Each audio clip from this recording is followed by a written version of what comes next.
Well, the Butler Bulldogs played the Providence Friars at home last night, Hinkle Fieldhouse. And unfortunately in this game, Butler lost their first home game of the season, 66-62. Butler falls to 11-5 on the season and 1-2 in the Big East, while Providence improves to 12-4 and 2-1 in the Big East. Butler had a 7-point lead at halftime. Butler just played great. The defense was really locking them down in the first half. Butler was really knocking down the three-point shots. Butler was really hustling and just getting in the right places and just really making things difficult for Providence. But in the second half, Chris Dunn went off for Providence.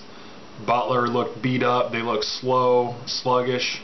Providence really clamped down on defense, and it was a very physical game, and Providence just wore Butler down, out-toughed them in the second half. And the problem for Butler is, and when we really need points, Kellen Dunham seems to be the only guy that's able to put up points, and teams know that, so they lock down on him. And if he's not scoring for us when we need the points, and nobody is, nobody's been able to step up and give us offensive production when Kellen Dunham has gone down, gone cold, been clamped down on defense. So got to have a second option, got to have more depth, got to have guys stepping up, taking shots, hitting them, getting us in, keeping us in games or getting us back in games, and we just don't have that. We've got to build a lead and hang on for dear life, and just hopefully not get in a tight game, because like I said, they all clamp down on Kellen Dunham, and then just nobody else seems to know how to get the ball in the bucket.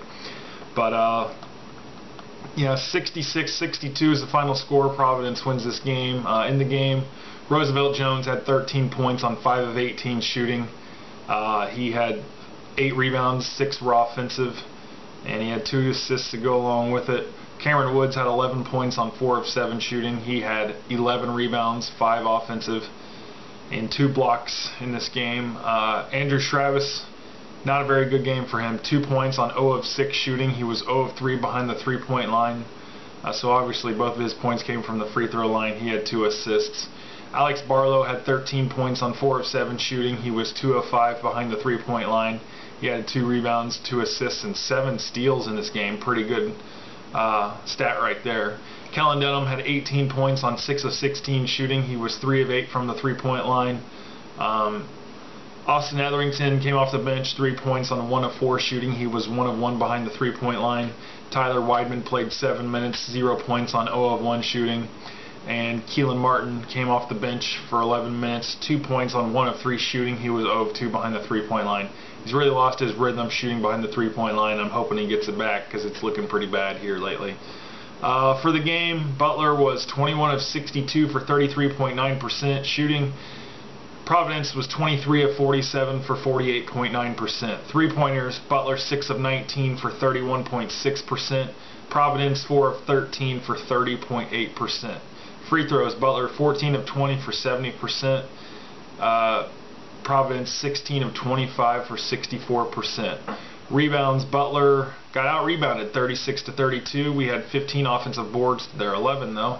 Assists, Providence 12, Butler 9. Steals, Butler 8, Providence 1. Blocks, Providence 10, Butler 2. Turnovers, Butler only had 8 to Providence having 15. Fouls pretty even, Butler with 20, Providence with 19. Points off turnovers, Butler wins that category 19-7. Second chance points, Butler wins that category 14-10. Points in the paint, Providence had 30, Butler had 24. Fast break points, not much of a factor. Providence had 6, Butler had 2. Bench points 12-5 in Providence's favor. Largest lead of the game, Butler had it at 8 late in the first half, and Providence's largest lead was 6 points, which was actually early in the game. 5 ties, 6 lead changes. Butler basically just gave this game away, and like I said, they got worn down. I was pretty disappointed. I thought they had this one in the bag, but they just pooped out and they lost the game. So it's a loss that we really didn't need. But we've got a game coming up, a big rivalry game on Saturday that I'm actually going to be going to. The game is sold out at Hinkle Fieldhouse. Butler plays their rivals, the Xavier Musketeers. Xavier's just coming off a big win against Seton Hall tonight. So They might be ready for a letdown, but it's Butler and Xavier. It's always a good game. And hopefully Butler gets the win. We definitely need it with the record that we've got right now. We can't fall to 11-6 and 1-3 in the Big East. Surprisingly, DePaul is first in the Big East. That's the crazy thing right now. They're the only undefeated team at the moment in the conference. Not sure how that worked out, especially with the way they were looking in the non-conference schedule, but it is what it is.